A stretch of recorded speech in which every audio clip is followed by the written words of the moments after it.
Estamos de volta aqui com o 3 em 1 na programação da Jovem Pan e o 3 em 1 deste feriadão entrevistando o ex-ministro da Secretaria de Governo do presidente Jair Bolsonaro, General Santos Cruz. General, eu queria fazer uma pergunta ao senhor. No primeiro bloco a gente falou bastante de política, da sua participação no governo. Agora eu queria ouvir uma opinião pessoal. O senhor é contra ou a favor da obrigatoriedade da vacina de Covid-19? E está rolando uma discussão entre o presidente Jair Bolsonaro e o vice-presidente Hamilton Mourão sobre a compra da Coronavac, a vacina aí desenvolvida pela China em parceria com o Instituto Butantan. O Bolsonaro disse que não vai comprar a vacina, o Mourão disse que o Brasil vai comprar a vacina e o Bolsonaro disse que a caneta BIC é dele. O senhor já trabalhou com ele. Eu quero saber o seguinte, o presidente vai ceder e vai comprar a vacina chinesa? São duas perguntas aí que eu faço, da obrigatoriedade e da aquisição da Coronavac. Tem que ver o que vai vencer, se é a ignorância ou se é a racionalidade. Então, o negócio é mais profundo do que se vai comprar ou não vai, quem é que tem a caneta, quem é que não tem, se a vacina é chinesa ou se não é. Esse é o problema sério que nós estamos vivendo. Uma mediocridade de processo decisório extrema. Isso é uma mediocridade extrema de processo decisório. Não é uma questão se você tem a caneta ou não tem. Você tem que... Isso aí, em primeiro lugar, é um assunto de saúde pública. Isso daí não é um assunto de se é bom para o oponente político, ou se é bom para o governo, ou se é ruim para a reeleição ou não é. Não se trata disso. Isso aí se trata de saúde pública. Você tem vacinas no mercado, seja da China, da Inglaterra, da Rússia, e você... Tem gente especializada no Brasil, você tem Instituto Oswaldo Cruz no governo, você tem Anvisa, você tem órgãos que você tem que valorizar e eles têm que fazer a avaliação técnica, se a vacina atende aos padrões técnicos e se é o caso de adotar aquilo ali para a população. Mas o senhor é a favor da obrigatoriedade? Não sou a favor de nada enquanto não for discutido o assunto. Por exemplo, pode chegar à conclusão de que, tecnicamente, de que é mais adequado para uma faixa, por exemplo, a partir dos 50, 60 anos de idade. Isso aí tem que esperar a definição técnica das coisas. Aí tem que ver se tem dinheiro para comprar, tem que ver se interessa, tem que ver até politicamente. Não tem problema nenhum você fazer avaliação política de quem que vai comprar ou não vai. Às vezes você tem mais de uma boa no mercado, você também vai jogar o fator político em cima. O problema é essa discussão de baixo nível que a gente está vendo aí.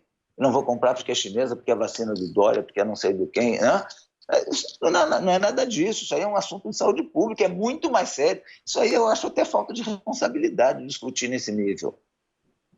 Você tem que ver o que é melhor para a população brasileira em termos de saúde pública.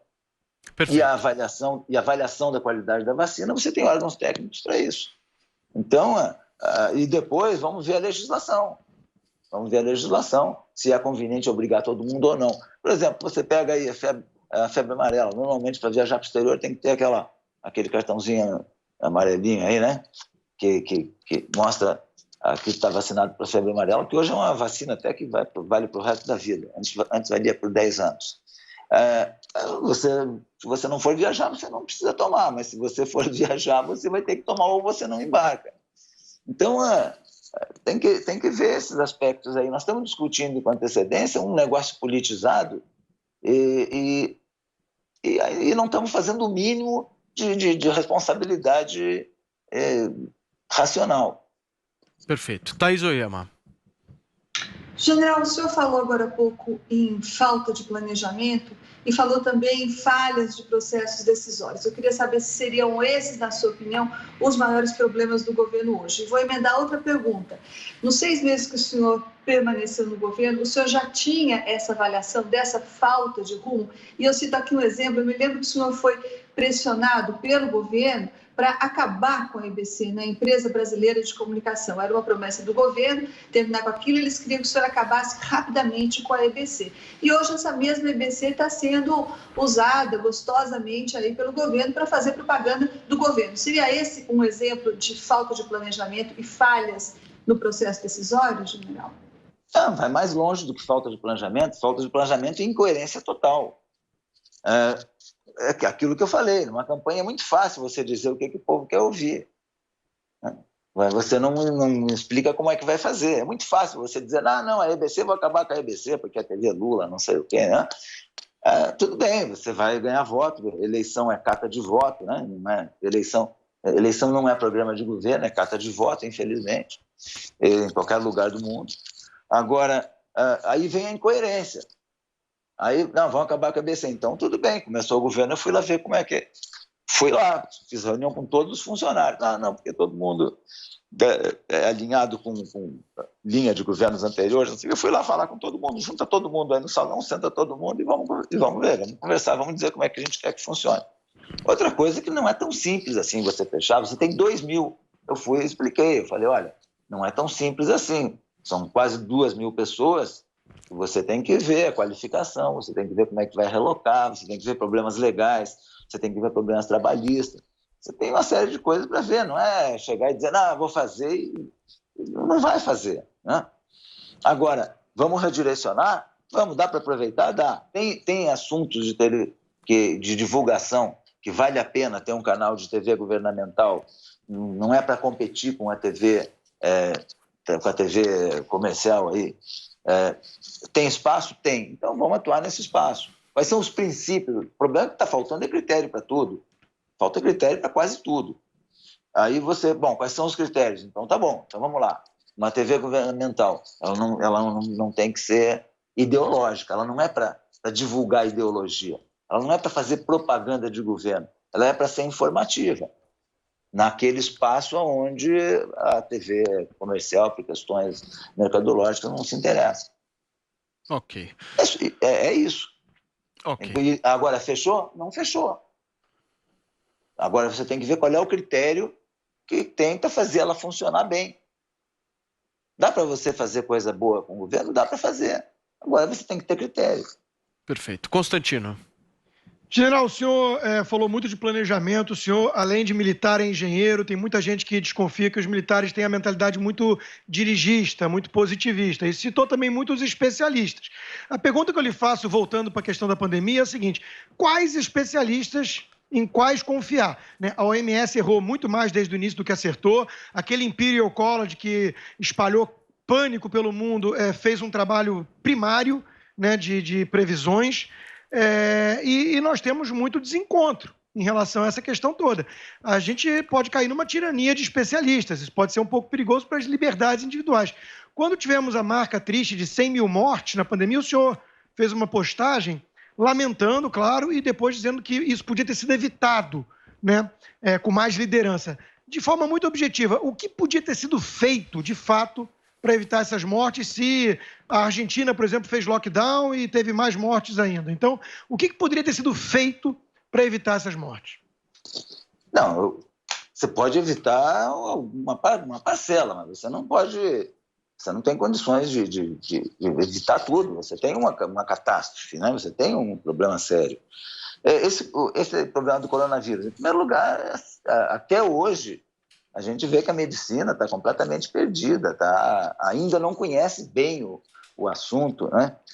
Você vê na Europa voltando uma segunda onda, países entrando de novo num lockdown muito mais restritivo, por aí vai. Então, é um assunto que não se conhece, não adianta você colocar a culpa no presidente, colocar a culpa no médico, colocar a culpa na medicina, na OMS, não é isso, é um assunto que não se conhece. Agora vamos para o processo. Quando apareceu esse assunto, em primeiro lugar, quando tem uma situação de perigo, de risco, todo mundo tem que se unir. E quem tem que unir todo mundo é a autoridade máxima. Então, era o caso de chamar todo mundo e momentos de liderança, e dizer, olha aqui, depois que passar isso aqui, cada um volta com os seus interesses partidários, os seus interesses locais. Agora todo mundo ter que se unir para isso. Não foi feito. A briga já começou no início. A briga começou na saída. Tem problema de econômico consequente, preocupação do governo? Claro que tem. Agora, aí você passa publicamente a brigar com o governo. Aí o ministro da Saúde vai na tela e explica que é para todo mundo usar máscara. Aí a autoridade vai e não usa. Mas vem cá, se o ministro da Saúde ele não pode ir anunciar uma coisa que vá contra a decisão do presidente. Isso aí tem que ser discutido internamente. Não pode essa discussão ser pública, aí fica uma briga pública de um mês entre um ministro da Saúde e um presidente da República, toda a nação assistindo e precisando de orientação técnica. Você pode até dizer, olha, o assunto é desconhecido, a gente não conhece, vamos começar assim, depois a gente ajusta. Mas não, você tem briga desde o início, aí depois veio outro ministro da Saúde, depois veio o atual ministro da Saúde. É só briga e politização. Aí parte para fazer propaganda de um remédio específico. Aquele remédio deve ter aplicação aí, não sei, eu não sou médico, mas deve ter aplicação para determinados momentos, para determinadas pessoas, etc., como todo medicamento. Okay. Não, foi politizado e aí o medicamento passou a ser a estrela da festa. Então, tudo mal conduzido, é aí que eu digo. Talvez alguma coisa você pudesse evitar se tivesse uma melhor condução. Perfeito. Josias. Os generais que estão no governo estão se tornando ali espécies de asteriscos humilhantes, né? O presidente submeteu outro dia o general Eduardo Pazuello, ministro da Saúde, a uma coreografia humilhante. O general Luiz Eduardo Ramos, seu sucessor lá na Secretaria de Governo, foi chamado pelo colega do Meio Ambiente de Maria Fofoca. Não me lembro de nenhuma outra época em que foram tão achincalhados. O problema é o presidente da República ou também os generais acabam humilhando a si mesmos quando não traçam um limite a partir do qual eles não aceitam determinados procedimentos? Você tem um conjunto de coisas. A primeira delas eu não vou entrar na parte pessoal de cada um, como é que cada um reage, o que cada um devia fazer. Eu não vou ser moralista a esse ponto de achar que que posso fazer uma avaliação de pessoas. Agora, isso aí é resultado de um ambiente de dois componentes: falta de liderança e ambiente de desrespeito. Num ambiente de liderança, que tem liderança, não tem esse tipo de bate-boca público. Até se um presidente quer se reconciliar com um ministro, etc., você não precisa estar fazendo isso na frente de uma câmera de celular ou de uma câmera de televisão. Você quer ir na casa do cara conversar com ele, você vai, quer fazer visita, você vai, quer conversar assunto de serviço, ou reconciliar da maneira que você acha, mas isso aí precisa ser tudo precisa ser feito em frente das câmeras. Então, a primeira coisa, completa falta de noção, né? A outra coisa, falta de liderança. E a outra coisa é o ambiente de desrespeito que já vem se alastrando no Brasil, já não é de hoje, né? Você vê lá do início do governo, vai ver o padrão das críticas, das postagens das pessoas mais radicais aí, que se dizem de direita, que se dizem patriotas, que se dizem conservadores. A gente fazendo absurdos, ainda falam em educação, que a educação no Brasil tem que melhorar, porque não tem educação nem para fazer uma postagem e que não dá para repetir aqui ao vivo, né? Então, você tem começa um ambiente de desrespeito, não é só desrespeito a ministros. Eu não faço distinção de militar e de civil. Se você vai ver, você vai ter histórias também de desrespeito com civis aí ao longo do tempo. Então você combina essas duas coisas, falta de liderança com um ambiente de desrespeito. E aí você tem essas coisas e absurdo de tudo tem que ser tratado em público. Tá? Tudo tem que ser tratado na frente da câmera do celular. O negócio não é assim. Você tumultua mais a sociedade. Uma das funções do governante é transmitir tranquilidade para a sociedade, não tumulto.